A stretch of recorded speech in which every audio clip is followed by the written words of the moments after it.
За, өнгөрсөн нэгдүгээр өдөр Өсгөл аймгийн Эрдэнэ уулган суманд иргэдтэй уулзалт хийсэн. Тэгээ өндөр настан оюун бэлэг, даваа сүрэн, Түмэн баяр нар тэтгэврийн зээлийг одоо зүгээр байж хат битээ оролдоод байгаа чи ингээд хугацааг нь богиносхоод түүнээс болоод бага зээл аваад асуудал ороод байна гэж хүсэл тавьсан. Үүнийхэн дагуу одоо 2 дахь өдөр ирж Монгол банкны ерөнхийлөгч Лавгсүрэн болон мөнгөний бодлогын 3 одоо гишүүнийг дуудаж уулзсан. Үүний дагуу одоо энэ хуучин хэвэнд нь болгох, хэрэглээний зээл болгох, хугацааг нь одоо уужуу тавих ийм одоо шаардлагыг тавьсан байгаа. Хэрвээ одоо энэ асуудлыг шийдвэрлэхгүй бол ахмадууд бол намайг дэмждэг. Тийм учраас ахмадуудгаа жагсан шүү гэсэн шаардлага тавьсан. Харин энэ одоо өнөөдөр болон маргааш мөнгөний бодлого хуралдаж байгаа энэ асуудлаараа шийдвэр гаргахгүй бол дараа дараагийн асуудлаа ярина шүү гэдгийг хэлье. За, Бөөрж багийн иргэн Гончгсүрэнгийн Батчулуун Эрдэнэ уулган сум 2024 он самрын хураамжаар 7.6 тэрбум төгрөг олсон. Тэрний 7.2 тэрбумын юулга 3 тэрбумын амиргаа татж аваад дөнгөж 250 сая төгрөгийг нь үлдээсэн. Тэгээ энэ бол төсвийн тухай хууль болон одоо бусад хуулиудыг зөрчиж байгаа. 70% нь одоо тухайн орон нутагт үлдээх ёстой. Тэгэхээр та энэ ерөнхий сайд болох юм бол энэ одоо баялагаас олж байгаа энэ хураамжийн орлогыг тухайн орон нутагт нь үлдээх талаар хуулийн дагуур ажиллах уу гэдгийг бас асуумаар байна. За, дархны зам бол 9 жил барьж байна. Уул нь хурдны зам боловч нэг хэдхэн километр яваад хурд сааруулагчтай. Тэгээ энэ бол одоо өнөөдрийн эрх баригчдын одоо ямар ажил хийдгийг харуулж байгаа юм л да. Тэгээ хурд сааруулагч нь бол ерөөсөө төрийн бүх үйл ажиллагаанд бүгдэнд нь ингээл бүх зүйлийг сааруулж байгаа. Та нарын байгаа байдлыг харуулж байгаа. Гэтэл Эрдэнэ уулган суманд ард иргэд өөрсдөө айл болгон цэм таньдуулаад 1 км замыг ямар ч төсвийн хөрөнгө авахгүйгээр шийдсэн байна. Дахиад энэ жил 1.3 км замыг энэ баярынхаа өмнө бүгднгийн 50 гээд бас тэгээд баахан одоо хандив энтер аваад ажлыг хөсмөс үнгүү хийж өгнө гэдэг тэр сумынхан бүгдээрээ нийлчих.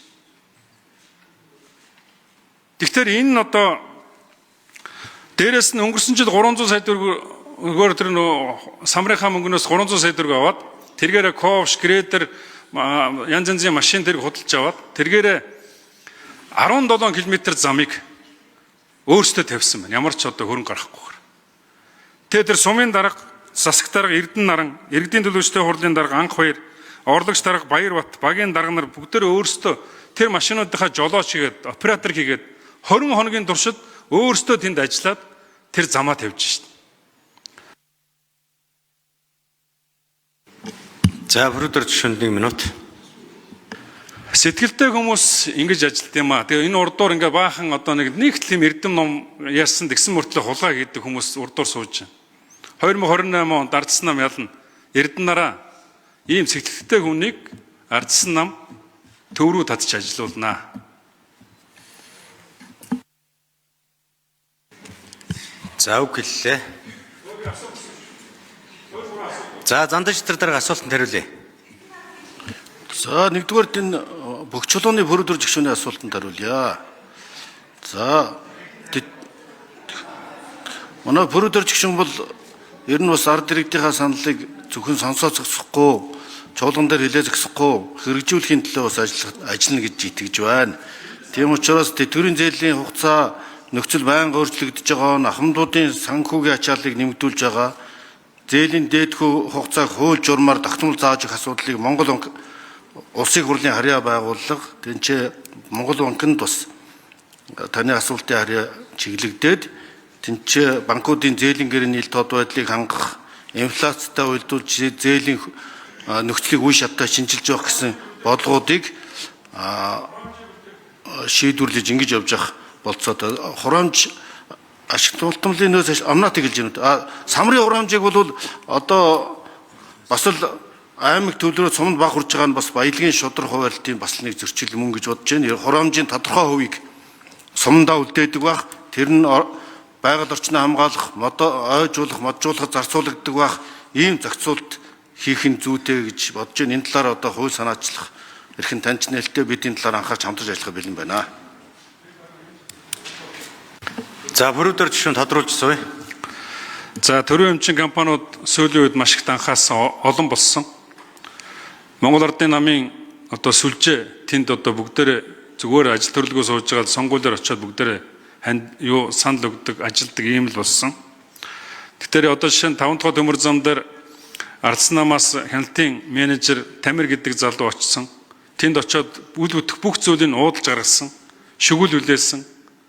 Гэтэл нөгөө залуугийн маань одоо бүтцийн өөрчлөлтөөр халаа хийчих. Гэхдээ одоо энэ Ардсан намаас очсон хүмүүс тэнд одоо энэ идэж ууж байгаа тэр бүх зүйлийг л одоо хулгай зэлгийг бүгдийг байхгүй болохын төлөө явж байгаа. Тэгээ ингээд өөрөөсөө ингээд хяналт тавих тэр хүмүүсийг бүгдийг халчаад өөрөөсөө сайхан идэж уух ийм замыг засаж байгаа юм байна. Тийм учраас энэ одоо төрийн өмчийн аж ахуйн нэгжийг багасгах юм уу? Хүмүүсийн багасгах юм уу? Энэ тал дээр тодорхой хариулт авъя. За зандан читрэр дарга хариулт өгье.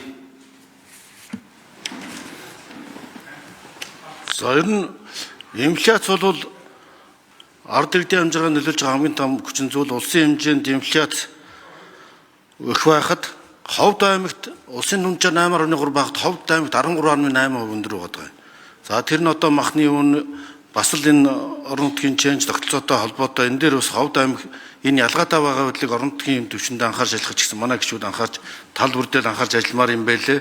Ер нь энэ төрийн өмчт 129 компанид 12.9 мянган хүн ажиллаж байна. Энэ хүмүүсийн төрийн өмчт компаниудын аж ахуйн үр ашгийг сайжруулах, төрийн өмчийн реформ хийж, төрийн өмчт компаниудын тоог 2 дахин бууруулах чиглэлээр ховчлолыг зохион байгуулах, гэрээний үндсэн дээр ашиглах, зарим ашиггүйг нь татан буулгах, хувийн хвшилт ажил үргийг шилжүүлэх хэмжээний зогц төрийн өмчт компаниуд реформыг сайжруулах замаар төрийн хэд оролцоог хязгаарлах ажлын бодлогыг хэрэгжүүлнэ гэж бодож байна. Таны саналууд бас зүйтэй олон саналуудыг бид тодорхой